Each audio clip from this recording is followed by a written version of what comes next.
Welcome to Agenda Edina, a news program summarizing the actions taken at City Hall that affect you most. I'm your host, Dorothea Marty. Edina High School is preparing for a growth spurt. Edina Public Schools plans to build a 142,000 square foot addition to the high school on Valley View Road.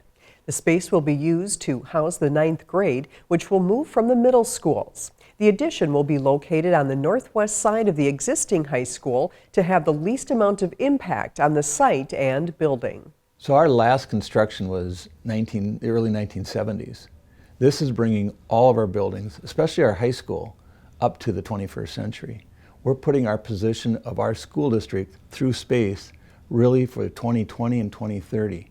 It's going to have a significant impact on learning and how our community is able to access buildings, because we know learning isn't just for our K-12 population. It's for our early childhood, but it's also for our community. We know our community needs to have places to gather, to learn, to exercise, to play. This building is going to bring that alive. The City Council issued a conditional use permit for the project, which was authorized by Edina voters in a referendum last spring. Construction is scheduled to begin this spring and be complete before the 2017-2018 school year. City leaders are urging our federal government representatives to oppose privatization of air traffic control.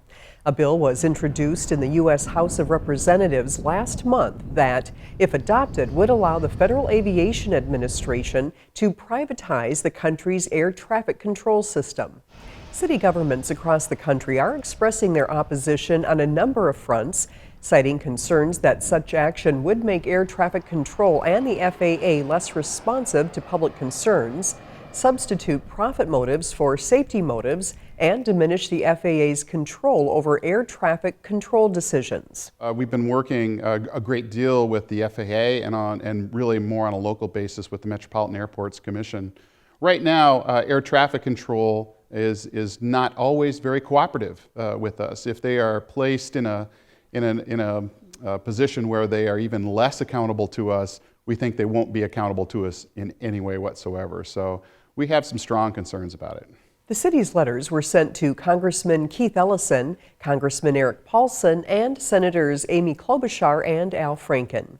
Neal and members of the City Council will also voice their objection when they meet with the delegation later this month in Washington, D.C.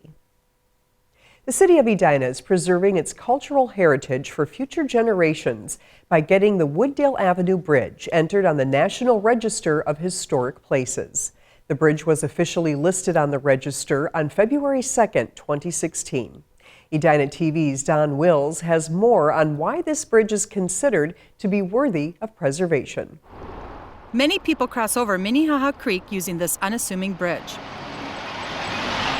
But according to Edina senior planner Joyce Repia, many may not know the significance it has to the city of Edina and now to the National Register of Historic Places. You know, it is unique in that it was constructed in 1937 as part of the WPA, which is the Works Progress Administration.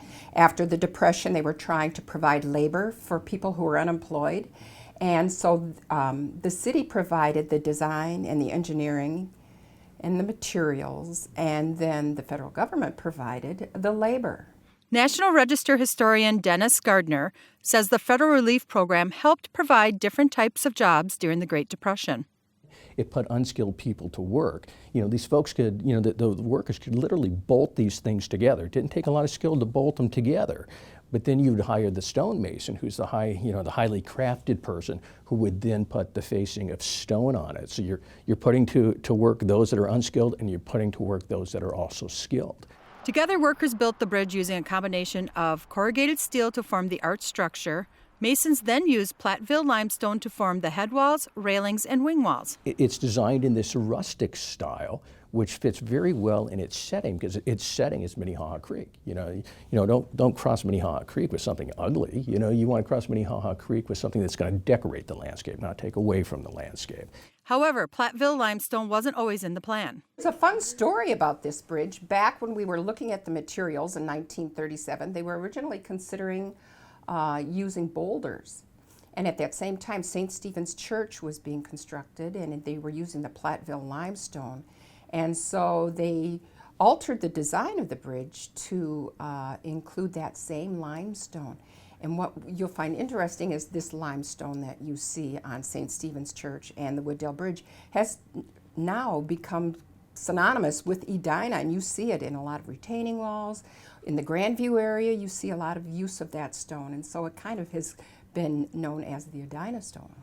Stone that the city plans to maintain.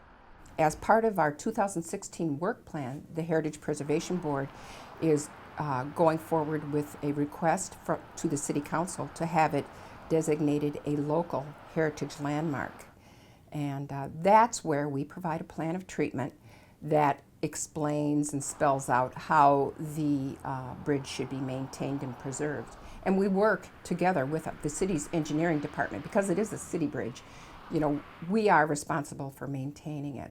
And preserving the modest bridge as a part of Edina's history. In Edina, Dawn Wills, Edina TV. Now that the Wooddale Avenue Bridge is part of the Register, Gardner says there are legacy grants available to help with the costs of maintaining the bridge. Thanks for watching this episode of Agenda Edina. I'm your host, Dorothea Marty.